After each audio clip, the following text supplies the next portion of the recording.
Bienvenue dans la saison 4 du podcast Tempo Féminin. Je suis Stéphanie Genevois, fondatrice du mouvement Tempo Féminin et j'accompagne les entrepreneurs à créer un business fluide, puissant et aligné à leur propre tempo. Cette nouvelle saison, c'est une invitation à plonger dans le tempo des CEO, des conversations vraies, incarnées, entre femmes leaders qui ont choisi de gouverner leur temps, leur énergie et leur entreprise avec conscience. Ici, on célèbre les chemins singuliers, les rythmes choisis, les équilibres assumés. On parle stratégie, intuition, leadership et aussi un peu de magie. Parce que le mouvement Tempo Féminin, c'est la révolution calme des entrepreneurs qui transforment le monde sans s'agiter, sans s'épuiser, mais en avançant avec puissance, clarté et grâce. À travers ces interviews en live, tu découvriras des parcours inspirants de femmes qui incarnent pleinement leur tempo de CEO, chacune à leur manière. Je t'invite à te laisser inspirer par ces conversations qui célèbrent le courage d'entreprendre autrement. Bienvenue dans ton tempo féminin. Bienvenue Céline. Merci de m'accueillir Stéphanie. Comment vas-tu? Merci, je vais très bien. Et je vois déjà ce fond bleu, j'ai l'impression d'être dans l'océan avec toi. Déjà, tu nous emmènes dans cet univers aquatique. C'est ça, exactement, c'est mon univers.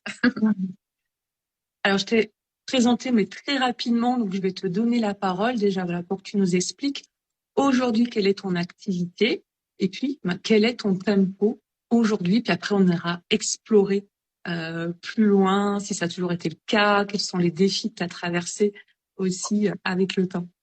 Effectivement, il y aura beaucoup de choses à dire. Donc, bonjour à tous, moi c'est Céline. Comme l'a dit Stéphanie dans sa présentation, je suis mentor spécialisée en neuroatypie. Ça n'a pas toujours été le cas. Je suis aussi monitrice de plongée et d'apnée, d'où voilà le thème aquatique, la plongée qui est assez présent dans mon univers. Et donc moi j'accompagne du coup les leaders, on va dire ça comme ça, donc qu'ils soient chefs d'entreprise ou pas, à mieux se connaître et à faire en sorte du coup d'adapter leur fonctionnement, leur organisation, leur leadership et prendre soin de leur bien-être pour atteindre leurs objectifs et avoir la vie qu'ils souhaitent. Voilà, pour faire simple. Et donc, tu parlais de mon tempo. Écoute, moi j'ai envie de dire c'est un peu comme en plongée où on va suivre un peu les courants. Je me rends compte que j'ai pas forcément le même rythme en fonction de l'année, en fonction des saisons, en fonction de mes envies aussi. Mais ça n'a pas toujours été le cas d'accepter en fait que ça puisse fluctuer. Et d'autant plus quand on est une femme et qu'on a des neuroatypies et qu'on se connaît pas à ce moment-là. Ça a toujours été un peu compliqué avant de mettre des mots sur tout ça et de comprendre que j'avais pas un fonctionnement identique à tout le monde. D'accord. Et du coup, qu'est-ce que tu te disais par rapport à ton temps avant? Comment tu le vivais? C'était quoi tes pensées, tes émotions par rapport au temps? C'était la course à toujours en faire plus, à vouloir toujours prouver qu'on est capable, à pas accepter de se reposer forcément, même quand on sent que le corps nous envoie l'info par la fatigue qu'il faut ralentir. Et du coup, être toujours en force en fait par rapport à ça. Un emploi du temps toujours surchargé avec quasiment 0 place vide dedans. Et là, du coup, j'ai beaucoup travaillé là-dessus et comprendre aussi que ralentir, c'est ce qui va peut-être nous permettre d'accélérer beaucoup plus derrière que de vouloir tout le temps forcer pour avancer. Ouais. Est-ce qu'il y a un événement particulier qui t'a amené à t'occuper un peu plus de ton temps ou à prendre t'occuper de plus de ça, aller explorer un petit peu ce qui se jouait pour t'en libérer? Oui, alors je pense que je vais pas être très originale. Malheureusement, ça a été un burn-out.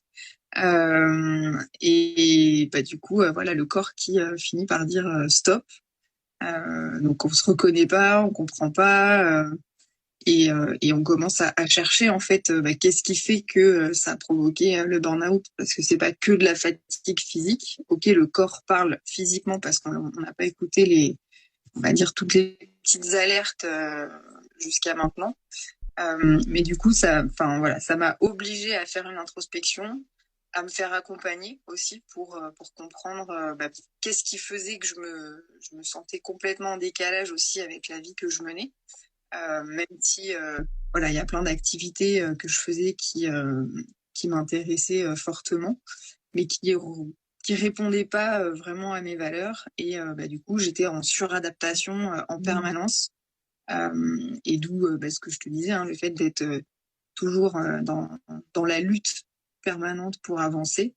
Et du coup, voilà, toute cette période-là m'a permis vraiment de poser des mots sur mon fonctionnement, découvrir mes neuroatypies et de me dire, mais finalement, il y a tellement de gens en fait qui ne se connaissent pas. Il faut que j'en fasse quelque chose. Et donc, apprendre vraiment ça.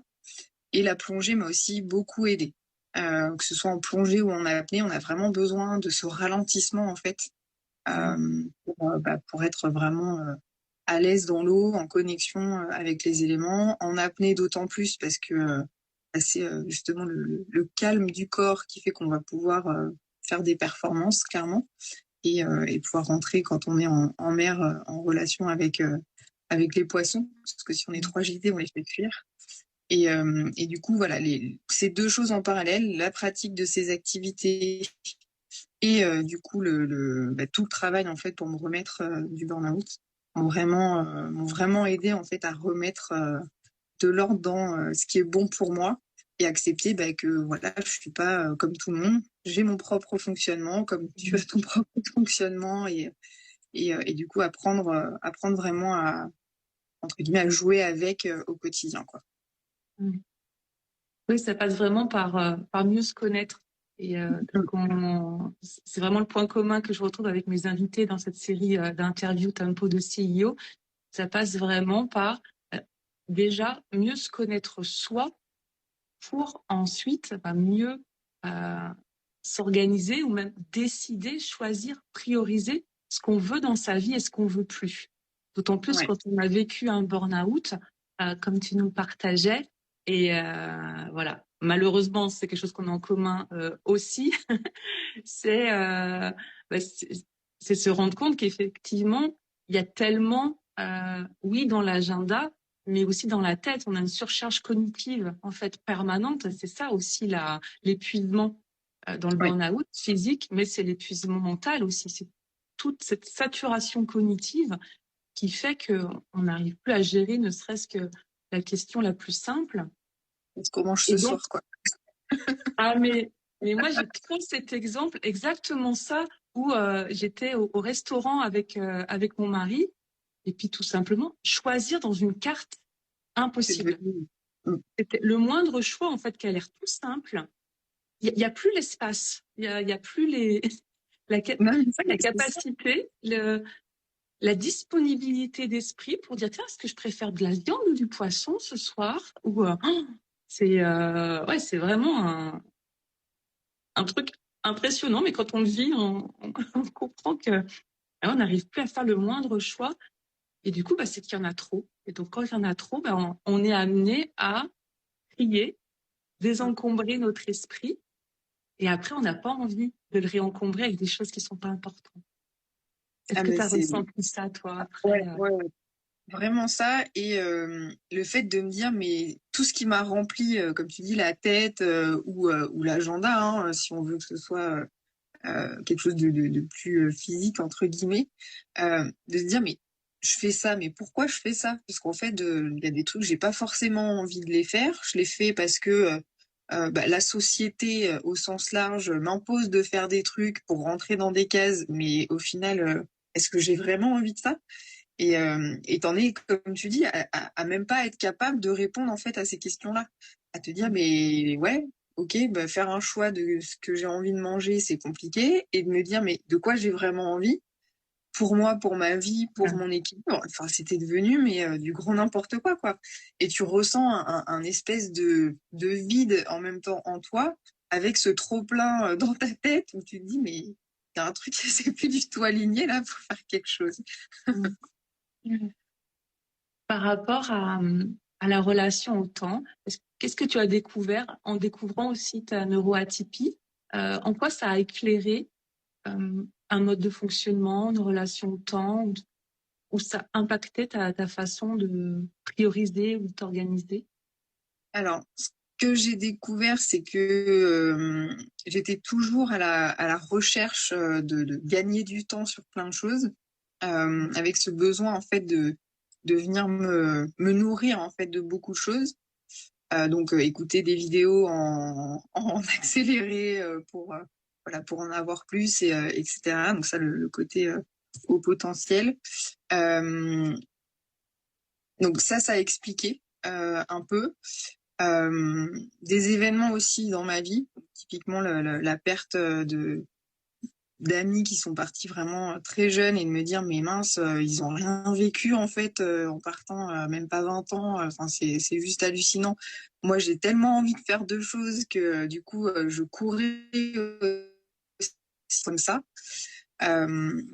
Donc d'avoir mis ces mots-là et comprendre mon fonctionnement, je me suis dit ok mais ça peut pas durer longtemps parce qu'à force je vais me cramer. La preuve là je sais plus vraiment où j'en suis, ce qui est important pour moi, et vraiment de me dire faire des choses qui me plaisent, c'est ça qui va me donner de l'énergie si je les fais aussi au bon moment. Et tout ce qui est autour de la chronobiologie et de respecter son rythme naturel a vraiment été pour moi entre guillemets une révélation, même si théoriquement je connaissais le principe, mais là de l'appliquer concrètement et d'en parler aussi avec les personnes que j'accompagne et de leur faire expérimenter ça, on voit vraiment qu'on gagne en efficacité et que finalement à la fin de la journée on est beaucoup moins fatigué en fait d'avoir respecté son propre rythme et d'accepter, comme je le disais en tout début, que ce rythme-là il peut changer aussi en fonction des saisons. Moi, typiquement, j'ai plus de mal à me lever le matin en hiver quand il fait froid, quand il fait nuit, que en plein été où je pourrais me lever 2 heures plus tôt, faire ma séance de sport au réveil. Là où l'hiver, c'est une lutte, quoi. Et est-ce que tu le vis en contraction aujourd'hui, ça? Ou est-ce que tu t'obliges quand même à respecter ta routine? Ou tu es plus Alors, flexible aujourd'hui?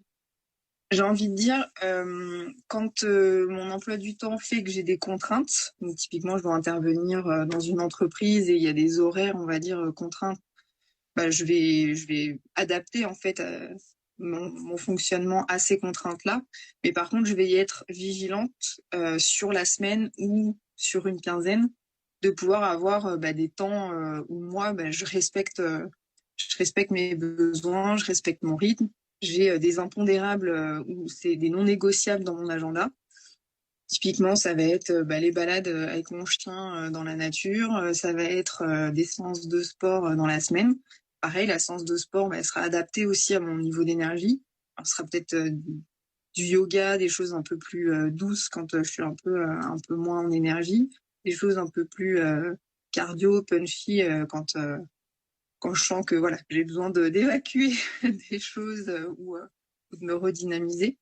Mais du coup, voilà, j'ai tellement senti que ça me faisait du bien au quotidien, que ce soit moralement, physiquement et sur le niveau d'énergie dans tout ce qu'on a à gérer dans une journée, que maintenant, voilà, c'est devenu, comme tu dis, une routine, mais pas la routine qui t'embête où tu es obligé de réfléchir pour, la mettre en place, quoi. Oui, ou la routine culpabilisante de dire, non, normalement, je dois faire 15 minutes de ça, 15 minutes de ça, et là, j'ai que 10 minutes, du coup, ça fout tout en l'air. Non, c'est parce qu'on sait, on le vit, que après, c'est la régularité, c'est d'y revenir. Et d'avoir cette souplesse, effectivement, de dire, je garde des bases, des fondations qui me font du bien. Et après, la quantité, on va dire, en minutes ou en intensité, là, ça peut varier. Exactement. Tu as tout à fait raison là-dessus. Et si on reprend l'exemple du sport, par exemple, c'est vraiment le fait d'être en action qui est le plus important que finalement de se dire, bah là, je fais une grosse séance d'1 heure ou d'1 h 45 et puis de plus rien faire derrière. Vaut mieux faire, comme tu dis, un petit peu tous les jours, être régulier et voir que sur la durée, ça a des effets que de se dire, allez, je fais une grosse séance une fois et puis derrière, je fais plus rien. J'ai envie de revenir au deuxième point que tu as partagé, c'est ce contact avec l'eau, en quoi la plongée aussi t'a permis d'apaiser. Finalement, tu parlais du corps, mais est-ce que ça a aussi apaisé le mental? Dans quel état d'esprit ça te permet d'avoir du Alors, coup la plongée, alors quand je dis plongée, je mets l'apnée dedans, hein, parce que la c'est de la plongée oui. libre aussi. Même si il y a des différences de pratique, mais j'englobe vraiment les deux activités parce que pour moi elles sont complémentaires et tout aussi importantes l'une que l'autre dans ma vie. T'as pas le choix en fait que d'être dans le moment présent quand tu pratiques ces activités-là. T'as pas le temps de penser en fait à tout le reste. T'es obligé d'être concentré sur ce que tu fais. Et du coup c'est vraiment comme une méditation en fait quand tu es en train de pratiquer.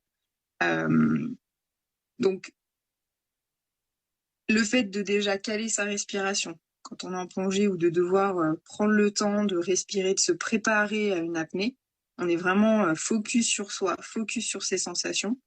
Et du coup, bah pendant le temps de pratique, on oublie vraiment tout le reste et tout ce qui peut littéralement nous prendre la tête le reste de la journée. Et après, bah voilà, il y a aussi tout le côté eau, comme tu dis, où notre corps est porté. Donc, moi, je sais que j'ai des petits soucis de dos assez réguliers. Quand je suis dans l'eau, j'ai mal nulle part. Donc, rien que le fait d'être dans l'eau, il y a aussi ce soulagement en fait par rapport au corps. On est vraiment en apesanteur et ça rajoute une relaxation qui est hyper bénéfique, donc à la fois sur le corps et à la fois du coup sur l'esprit, du fait qu'on est vraiment focus sur ce qu'on est en train de faire sur le moment, quoi. Et ces pratiques-là, tu arrives assez facilement à les intégrer dans ton agenda? C'est quelque chose d'évident ou comment tu... Alors on va dire que c'est ce qui fait partie de mes non négociables. Effectivement, je suis très impliquée au niveau de la plongée. Alors, d'un point de vue bénévole depuis plus d'une dizaine d'années maintenant. Donc voilà, la plongée, c'est quasiment toutes mes soirées et la majorité de mes week-ends. Donc, soit moi, je pratique. Alors, c'est assez rare que je pratique que pour moi. Souvent, je suis encadrante en même temps. Donc, je suis dans la transmission et je pratique avec mes élèves en même temps. Donc, voilà, il y a au moins une séance dans l'eau par semaine, si c'est pas deux comme là cette semaine. Ça, c'est vraiment on va dire le non négociable. Je sais qu'il y a une période, si je peux pas faire de plongée pendant un moment, ça va réellement me manquer, quoi. Et donc, bon.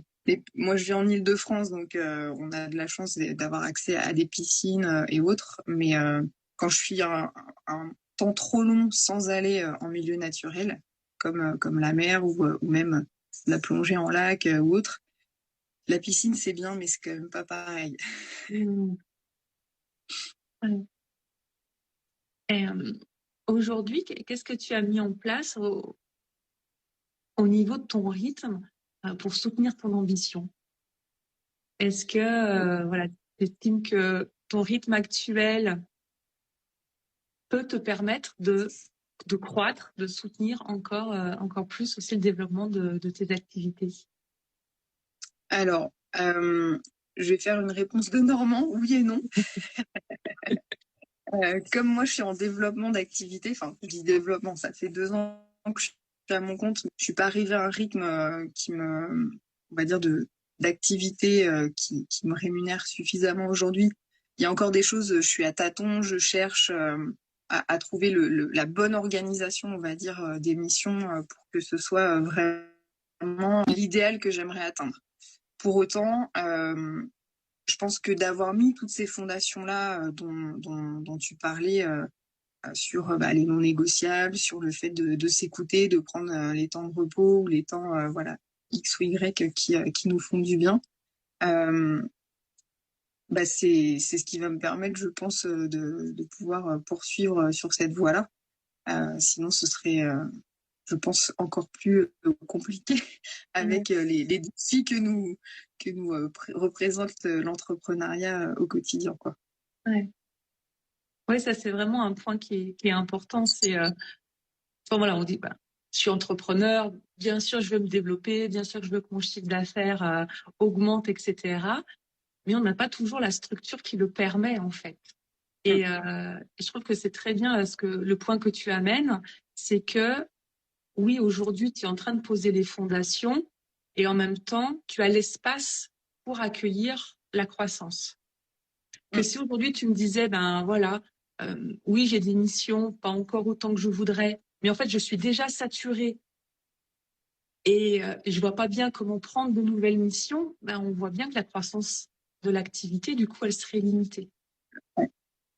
On est bien d'accord. Mais c'est pas évident, hein, surtout quand on a passé plusieurs années en tant que salarié où finalement le rythme nous est imposé, l'activité entre guillemets nous vient tout seul, de passer à son compte et de devoir s'organiser par soi-même.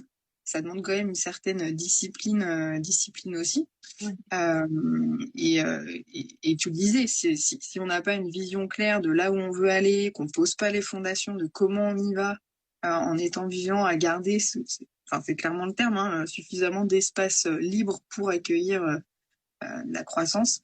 Je pense que on n'y arrive pas ou on se crame tout seul, quoi. Ouais. Oui, parce que le burn-out, on en parle aujourd'hui mieux dans le salariat, mais il y a le burn-out entrepreneurial qui est en train de se développer, effectivement, avec oui cette envie, cette ambition de réussir, mais aussi cette pression de quelque part, je ne dois pas échouer, je devrais déjà en être là, ça devrait arriver plus vite. Qu'est-ce que je peux faire de plus pour réussir? Et là, on rentre dans la lutte, on rentre dans voilà. Ajouter, faire plus, en mettre encore plus à l'agenda, on se perd et ça, c'est pas durable. Et ce qui va être important aussi, c'est de bien voir la notion du temps, c'est qu'est-ce que je fais maintenant, aujourd'hui, cette semaine, mais là où je vais dans 1 an, 3 ans, 10 ans, pour que aussi les actions d'aujourd'hui, la structuration d'aujourd'hui, elles permettent d'aller là. Et pas juste de gérer, OK, au jour le jour, je gère les urgences, là j'ai des contrats maintenant, donc je planifie pour maintenant. Oui, mais il faut voir aussi après. Et être entrepreneur, c'est avoir cette vision aussi, cette visionnaire pour se développer dans la durée. Ouais, t'as totalement raison.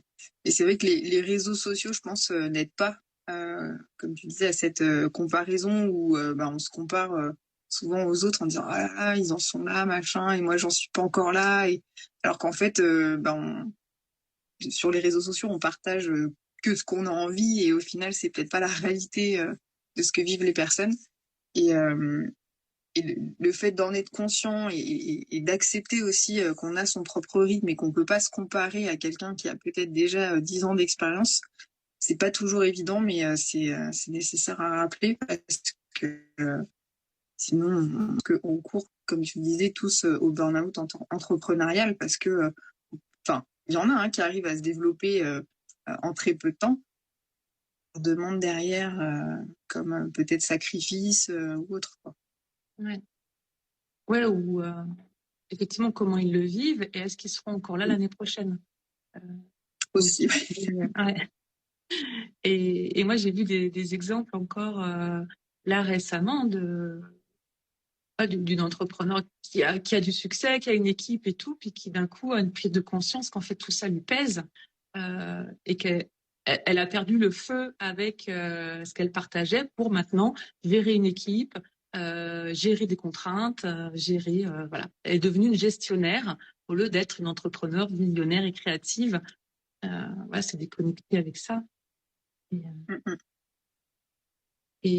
et c'est vrai que c'est toujours important de revenir à soi pour se dire oui, mais moi j'en suis où déjà? Et puis voir tout ce que j'ai déjà créé. Déjà, on est entrepreneur, c'est déjà pas la majorité mm. des personnes qui font ce saut, qui ont cette foi, ce courage de lancer leur activité. Donc ça déjà, c'est exceptionnel. Et de vraiment valoriser aussi, beaucoup célébrer tout ce qu'on a déjà créé. Tu parlais de 2 ans, c'est déjà exceptionnel d'avoir cette activité depuis 2 ans que tu développes, ces fondations que tu poses. Et pour ça, tu peux être fier de toi.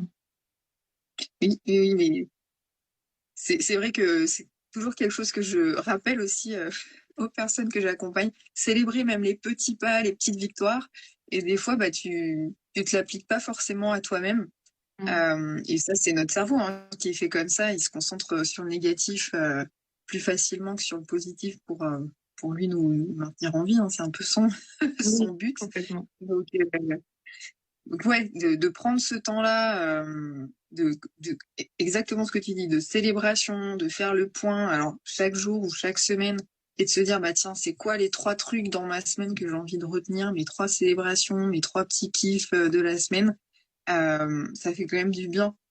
Et je sais que bon, moi je suis pas forcément très régulière dans tout ce qui est journaling, mais de le faire et de relire de temps en temps tout ce qu'on a pu écrire par le passé, de se dire ah ouais en fait j'en étais là, je vivais ça et ah oui j'ai fait ça.